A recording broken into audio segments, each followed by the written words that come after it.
شیطان عورتوں کے ذریعے سے شکار کرتا ہے، یعنی کسی لڑکی کے چکر میں بعض نادان پڑ جاتے ہیں۔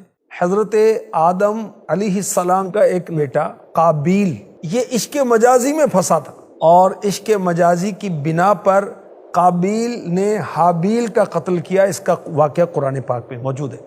حضرت علی رضی اللہ تعالی عنہ کو شہید کرنے والا بدبخت انسان، اس کا نام ہے ابن ملجم۔ عشق مجازی کا یہاں بھی چکر چلا۔ کتام نامی خارجہ عورت تھی جس کے عشق میں ابن ملجم گرفتار ہوا، اور اس عورت نے مہر میں 3000 درہم اور حضرت علی رضی اللہ عنہ کو شہید کرنے کا مطالبہ کیا تھا۔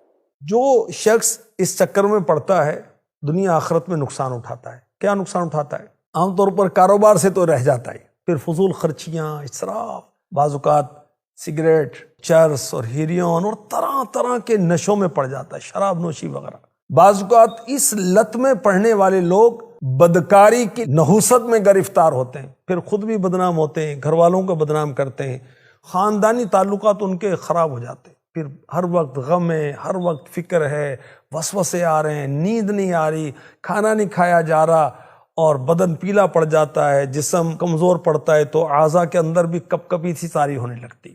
عقل جو ہے یہ بھی کمزور ہو جاتی اور بیماری چھا جاتی۔ بعض اوقات پھر ایسا شخص جو ان معاملات میں پڑتا ہے وہ پاگل سا لگتا ہے اور ہلاکت کے بس کنارے پہنچ جاتا ہے۔ اللہ کی پناہ۔ دینی نقصانات کیا ہیں عشق مجازی کے؟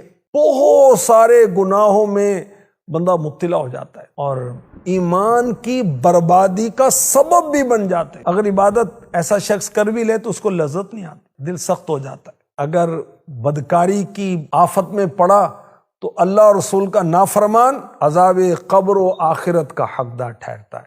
اسباب کیا ہوتے ہیں؟ گھر میں دینی تربیت نہیں ہے، گناہ بھرے چینل چل رہے ہیں، اور محرم و نامحرم کا فرق نہیں بتایا جاتا۔ بچوں کو بلوغت سے قبل ہی بتانا چاہیے کہ پردہ کیا ہے۔ بچیوں کو یہ بتانا چاہیے کہ کن کن مردوں سے ان کا پردہ ہے۔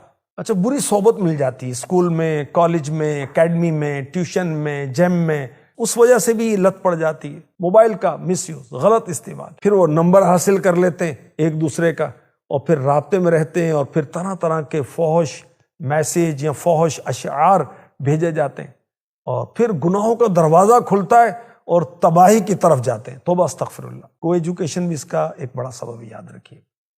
بد نگاہی اس کا ایک بہت بڑا سبب ہے۔ امام احمد رضا خان رحمۃ اللہ تعالی علیہ فرماتے ہیں پہلے نظر بہکتی ہے، پھر دل بہکتا ہے، پھر ستر بہکتا ہے۔ اور ہمارے رب نے اپنے پاکیزہ کلام قرآن کریم میں مردوں کو اور عورتوں کو نگاہیں نیچی رکھنے کا حکم دیا ہے۔ مسلمان مردوں کو حکم دو کہ اپنی نگاہیں کچھ نیچی رکھیں، اور مسلمان عورتوں کو حکم دو کہ وہ اپنی نگاہیں کچھ نیچی رکھیں۔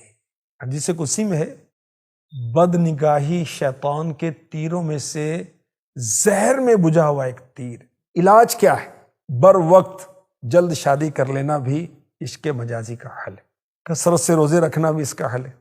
نامحرم سے میل جول نہ کریں، اور یاد رکھیے قرآن پڑھنے سے، سمجھنے سے عشق الہی پیدا ہوتا ہے، اور نعتیں سننے سے، پڑھنے سے عشق مصطفیٰ پیدا ہوتا ہے۔ اچھا، جب آپ کو نجات حاصل ہو جائے تو پھر آپ اچھا ماحول اختیار کریں، اور پھر جس کے چکر میں آپ برباد ہوئے تھے اس کو دیکھنے سے بچیں، اس کی تصویر نہ دیکھیں، اس کا کوئی تحفہ اپنے پاس نہ رکھیں، اگر فون آتا ہے تو نہ سنیں، اگر میسیج آتا ہے تو نہ سنیں، ٹیکسٹ میسیج بھی نہ پڑھیں، بلاک